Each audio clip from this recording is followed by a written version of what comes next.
حدیث نمبر 1607۔ حضرت ابو سلمہ بن عبد الرحمن فرماتے ہیں، حضرت عائشہ رضی اللہ تعالی عنہا نے ان کو خبر دی کہ نبی اکرم صلی اللہ علیہ وسلم وصال سے پہلے اکثر بیٹھ کر نماز پڑھتے تھے۔ حدیث نمبر 1608۔ حضرت عائشہ رضی اللہ تعالی عنہا سے مروی ہے، فرماتی ہیں جب رسول اکرم صلی اللہ علیہ وسلم کا بدن مبارک بھاری اور بوجھل ہو گیا تو آپ اکثر بیٹھ کر نماز پڑھتے تھے۔ حدیث نمبر 1609۔ حضرت حفصہ رضی اللہ تعالی عنہا سے مروی ہے، فرماتی ہیں میں نے نبی اکرم صلی اللہ علیہ وسلم کو نوافل بیٹھ کر پڑھتے نہیں دیکھا، تاکہ وفات سے 1 سال پہلے آپ بیٹھ کر پڑھنے لگے۔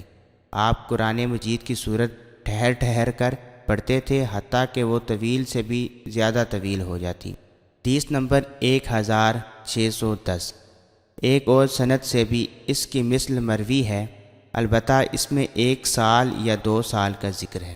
حدیث نمبر 1611۔ حضرت جابر بن سمرہ رضی اللہ تعالی عنہ سے مروی ہے، نبی اکرم صلی اللہ علیہ وسلم نے وصال نہیں فرمایا حتیٰ کہ آپ نے بیٹھ کر نماز پڑھی، یعنی وصال سے پہلے بیٹھ کر نماز پڑھی۔ حدیث نمبر 1612۔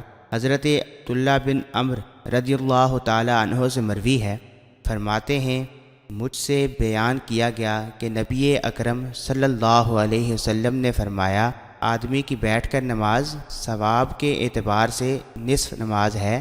فرماتے ہیں میں حاضر ہوا تو آپ بیٹھ کر نماز پڑھ رہے تھے، میں نے آپ کے سر انور پر ہاتھ رکھا تو آپ نے فرمایا اے عبداللہ بن عمرو تمہیں کیا ہوا؟ میں نے عرض کیا یا رسول اللہ مجھ سے بیان کیا گیا ہے کہ آپ نے فرمایا آدمی کی بیٹھ کر نماز نصف نماز کے برابر ہے اور آپ بیٹھ کر پڑھ رہے ہیں۔ آپ نے فرمایا ہاں، لیکن میں تم میں سے کسی ایک طرح نہیں ہوں۔ حدیث نمبر 1613۔ ایک اور سند سے بھی اس کی مثل مروی ہے۔